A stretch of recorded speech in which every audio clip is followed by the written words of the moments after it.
नमस्कार, capital TV देख रहे हैं आप और मैं हूं आपके साथ शिवानी रतूड़ी। मोदी सरकार ने एक बड़ा कदम उठाते हुए 79,000 करोड़ रुपए का रक्षा पैकेज मंजूर किया है। वैसे तो देखा जाए तो आपको लगेगा कि इसमें कौन सी नई बात बता रही हूं मैं। सरकार तो ऐसे रक्षा प्रोजेक्ट को मंजूर करती ही रहती है, लेकिन आप इस पर गंभीरता के साथ विचार कीजिए, क्योंकि इस बार मामला कुछ अलग है। देखा जाए तो इस समय में दुनिया के कई हिस्सों में संघर्ष और तनाव लगातार बढ़ रहे हैं। अमेरिका और वेनेजुएला में तनातनी की खबरें आप देख ही रहे हैं। रूस और चीन के बीच तनातनी किसी से छिपी है ही नहीं। भारत और पाकिस्तान का तो दशकों पुराना इतिहास है। रूस और यूक्रेन के बीच युद्ध कई वर्षों से चल रहा है। चीन और ताइवान के बीच तनाव भी है। चीन ने ताइवान के खिलाफ सैन्य अभ्यास बढ़ा दिए हैं, जबकि ताइवान ने अपनी वायु रक्षा क्षमताओं को मजबूत करने के लिए ताइवान शील्ड नामक सिस्टम डेवलप करने की योजना बनाई। इजराइल और लेबनान के बीच संघर्ष भी जारी है, जहां इजराइल ने हिजबुल्लाह के खिलाफ सैन्य अभियान तेज कर दिए हैं, जिससे क्षेत्रीय स्थिरता पर सवाल उठ रहे हैं। इन घटनाओं से यह साफ होता है कि वैश्विक सुरक्षा का मामला बहुत स्थिर है और किसी भी समय तनाव बढ़ सकता है। ऐसे समय में भारत का ये रक्षा पैकेज न केवल आधुनिक हथियारों और तकनीक की दिशा में एक बड़ा कदम है, बल्कि ये देश की सीमाओं की सुरक्षा, रणनीतिक तैयारी और भविष्य में संभावित खतरों का सामना करने के लिए तैयार रहने की योजना का हिस्सा भी है। ये सुनिश्चित करता है कि भारत वैश्विक अस्थिरता के बीच अपनी सुरक्षा और हितों की रक्षा करे। दूसरी बात कि 79,000 करोड़ रुपए की इस रक्षा मंजूरी के भीतर 3 संकेत छिपे हैं। पहला कि भारत अब युद्ध की तैयारी नहीं कर रहा, लेकिन किसी भी तरह की ऐसी स्थिति जब किसी कभी आए तो वो पुराने सिस्टम के साथ आगे नहीं बढ़ना चाहता है, बल्कि वहां से बाहर निकलकर नए कदम बढ़ा रहा है। तकनीक के जरिए ताकत का नया मॉडल गढ़ रहा है और सीमाओं पर एक ऐसा सिस्टम खड़ा कर रहा है जो दुश्मन को जवाब देने के लिए तैयार नहीं, बल्कि पहले से मौजूद हो। इस पूरे बदलाव को समझने के लिए 3 नाम याद रखिए: नाग मिसाइल, अस्त्री ड्रोन प्लेटून और भैरव बटालियन। तीनों मिलकर भारतीय सेना के उस नए चेहरे को सामने ला रहे हैं, जो सिर्फ रक्षा नहीं बल्कि रियल टाइम एक्शन पर आधारित है। रक्षा अधिग्रहण परिषद ने हाल ही में ये मंजूरी दी है। इसमें तीनों सेनाओं, थल, वायु और नौसेना के लिए कई आधुनिक प्रोजेक्ट शामिल हैं। तय मानिए, ये मंजूरी आने वाले कुछ सालों में भारत की सैन्य रणनीति की दिशा बदलने वाली है। सेना की ताकत अब सिर्फ संख्या में नहीं, बल्कि अचूक निशाने और फील्ड में कैसे रणनीति जल्द से जल्द और सटीक तैयार हो रही है, इसे लेकर मापी जाएगी। नाग मिसाइल को अब तक हम एंटी टैंक गाइडेड मिसाइल के रूप में जानते थे, लेकिन अब इसमें एक नया रूप आया है, नेमिस MK2। इसे ट्रैक्ड प्लेटफॉर्म पर लगाया जाएगा। इसका मतलब यह है कि ये मिसाइल अब किसी स्थिर ठिकाने से नहीं बल्कि चलती यूनिट से दागी जा सकेगी। जरा सोचिए, सीमा पर कोई बख्तरबंद टैंक या दुश्मन की मशीनरी आगे बढ़ रही है, तो अब भारतीय सेना को जवाब देने के लिए किसी बड़े लॉन्च सिस्टम का इंतजार नहीं करना पड़ेगा। ट्रैक्ड नाग सिस्टम तुरंत लोकेशन बदलकर निशाना साध सकेगा। इसे मंजूरी मिलने का मतलब है कि सेना अब मोबाइल हिट की दिशा में बढ़ रही है, यानी स्थायी ठिकानों की जगह चलित तेजी से हमले करने वाली यूनिट्स। भारतीय सेना ने अब तक 380 इन्फेंट्री बटालियनों में अस्त्री नाम की ड्रोन यूनिट्स तैनात कर दी है, यानी अब लगभग हर बटालियन के पास खुद का एक छोटा एयर यूनिट है जो आसमान से निगरानी कर सकता है, दुश्मन की हलचल पकड़ सकता है और जरूरत पड़े तो हमला भी कर सकता है। पहले बटालियन को ऐसी निगरानी के लिए बाहरी यूनिट या हवाई मदद पर निर्भर रहना पड़ता था। अब वो खुद ही रियल टाइम इंटेलिजेंस हासिल कर सकती है। सीमा पर जहां हर मिनट मायने रखता है, तो ये बदलाव बेहद कारगर होगा, ये भी तय है।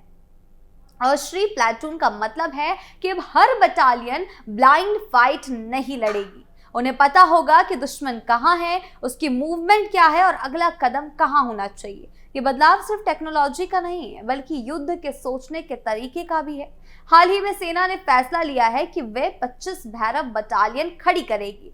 हर बटालियन में करीब 250 जवान होंगे, यानी कुल मिलाकर करीब 6,000 से ज्यादा सैनिकों की एक नई फोर्स तैयार हो रही है। भैरव बटालियन को समझने के लिए आपको पारंपरिक सेना और स्पेशल फोर्सेस के बीच का फर्क समझना होगा। पारंपरिक इन्फेंट्री बड़ी संख्या में होती है, वो जमीन संभालते हैं, इलाके पर कब्जा करते हैं और बड़े ऑपरेशन में धीरे धीरे आगे बढ़ते हैं। इनके काम में लॉजिस्टिक्स और कमांडिंग टाइम लगता है। स्पेशल फोर्सेस बहुत चुनी हुई टीमें होती हैं, उनकी ट्रेनिंग कठिन होती है, वो गुप्त और जोखिम भरे मिशन करते हैं और जल्द ही खुद फैसले लेकर काम कर लेते हैं। भैरव बटालियन की स्थिति इन दोनों के बीच जैसी है। ये ना पूरी तरह बड़ी इन्फेंट्री है और ना ही स्पेशल फोर्स जैसा है। भैरव छोटे, तेज और आधुनिक उपकरणों से लैस होंगे। ड्रोन, मोबाइल, मिसाइलें और तेज कम्युनिकेशन, इनका काम सीमाओं पर तुरंत सटीक प्रतिक्रिया देना, छोटी लड़ाइयों में उतरना और टो ही करना है। यानी इन्फेंट्री बड़ा काम करती है, स्पेशल फोर्स डेप्थ में जाकर हमला करती है और भैरव जल्दी पहुंचकर हालात संभालते हैं। यानी अगर सीमा पर अचानक कोई आपात स्थिति बनती है तो बड़े डिवीजन के मूव होने का इंतजार नहीं करना होगा। भैरव बटालियन मौके पर जाकर कार्रवाई कर सकेगी। हालांकि ये स्पेशल फोर्स का विकल्प नहीं होगी। पैरा एसएफ का काम रणनीतिक स्तर के मिशन होते हैं, दुश्मन की सीमा के भीतर घुसकर ऑपरेशन करना या हाई वैल्यू टारगेट्स को खत्म करना। भैरव बटालियन का काम सीमित होगा लेकिन उसका दायरा ज्यादा होगा। मतलब पैरा एसएफ जहां सर्जिकल स्ट्राइक करती है, भैरव बटालियन वहां कंट्रोल्ड स्कर्मिश यानी सीमित लेकिन तेज जवाब देगी। इसे आप फ्रंटलाइन शील्ड की तरह समझ सकते हैं, जो हरकत होते ही फुर्ती से सक्रिय हो जाए। अगर सिर्फ संख्या देखें तो भैरव बटालियन बड़ी तादाद नहीं है। 25 बटालियन और 6000 सैनिक सीमाओं के पूरे दायरे के मुकाबले बहुत बड़ी संख्या नहीं है, लेकिन फर्क क्वालिटी का है। भैरव बटालियन और ड्रोन प्लेटून जैसे छोटे यूनिट्स फोर्स मल्टीप्लायर की तरह काम करते हैं, यानी कम सैनिक लेकिन ज्यादा असर। आज के युद्ध में ये मॉडल ही काम करता है, तेजी, तकनीक और जानकारी। लेकिन इसकी सफलता इस बात पर निर्भर करेगी कि क्या सेना समय पर उसका इंफ्रास्ट्रक्चर तैयार कर पाएगी, क्या डेटा, कम्युनिकेशन, लॉजिस्टिक्स और फील्ड इंटीग्रेशन का ढांचा उसी स्पीड से तैयार हो रहा है। अगर नहीं तो ये सारा सिस्टम सिर्फ कागज पर ताकत बनकर रह जाएगा। सरकार का दावा है कि ये खर्च आत्मनिर्भर भारत और मेक इन इंडिया के तहत किया जा रहा है, यानी ज्यादातर उपकरण देश में ही बनेंगे या भारतीय कंपनियों के सहयोग से तैयार होंगे। ये दिशा सही है, लेकिन यहाँ पारदर्शिता और समय सीमा बड़े रोल प्ले करेंगे। ये भी तय है, AON का मतलब है मंजूरी मिल गई, लेकिन खरीद, उत्पादन और तैनाती का रास्ता अभी बाकी है। यही वह जगह है जहां कई बार देरी होती है। अगर ये प्रोजेक्ट 2-3 साल में जमीन पर नहीं उतरते तो इस पैकेज की चमक फीकी पड़ जाएगी। छोटे हाईटेक यूनिट तभी असरदार होंगे जब उनकी ट्रेनिंग इंटरनेशनल स्टैंडर्ड की होगी। ड्रोन या मिसाइल सिर्फ तकनीक नहीं है, समझदारी भी मांगते हैं। ट्रैक्ड मिसाइल और हाई मोबिलिटी व्हीकल्स का रखरखाव आसान नहीं है। उसके लिए लोकल MRO यानी maintenance, repair and overhaul centre और स्पेयर पार्ट्स की व्यवस्था जरूरी है। AON के बाद भी ये साफ होना चाहिए कि 79,000 करोड़ रुपए खर्च करने के बाद क्या नतीजा मिला और कौन सा सिस्टम कब तक तैनात होगा और क्या इससे हमारी सीमाओं की सुरक्षा में ठोस फर्क आया है। भारत अब धीरे धीरे पारंपरिक बड़ी सेना से स्मार्ट फोर्स मॉडल की तरफ जा रहा है, यानी कम संख्या लेकिन ज्यादा ताकत। भैरव बटालियन और अस्ट्री ड्रोन प्लेटून उसी सोच की झलक है। ये वो मॉडल है जिसमें हर जवान सिर्फ बंदूक नहीं बल्कि डेटा और ड्रोन से लैस एक चलता फिरता सेंसर बन जाता है। लेकिन असली परीक्षा तब होगी जब ये सब फील्ड में एक साथ काम करेगा। अगर तालमेल बिगड़ा तो ये सारा सिस्टम केवल दिखावा बनकर रह जाएगा। ये सवाल बहुत जरूरी है कि क्या ये पैकेज किसी खास खतरे के जवाब में है, जैसे चीन की सीमाओं पर बढ़ती तैनाती या पाकिस्तान की ओर से छोटे छोटे संघर्ष, या फिर ये सिर्फ हम भी तैयार हैं दिखाने की कवायद है। इन सवालों के जवाब अगले 2 साल में मिलेंगे जब NAMIS नेमिस सिस्टम भैरव बटालियन और अस्ट्री प्लेटून फील्ड में पूरी तरह तैनात होंगे। तब पता चलेगा कि ये 79,000 करोड़ रुपए का फैसला भारत की सीमाओं को मजबूत करता है या फिर ये केवल कागजी शक्ति बनकर रह जाता है।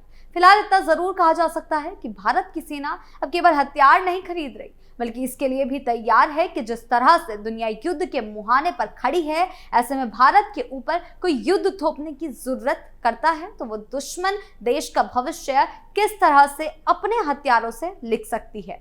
आपकी इस बारे में क्या राय है, हमें कमेंट सेक्शन में जरूर बताएं। नमस्कार।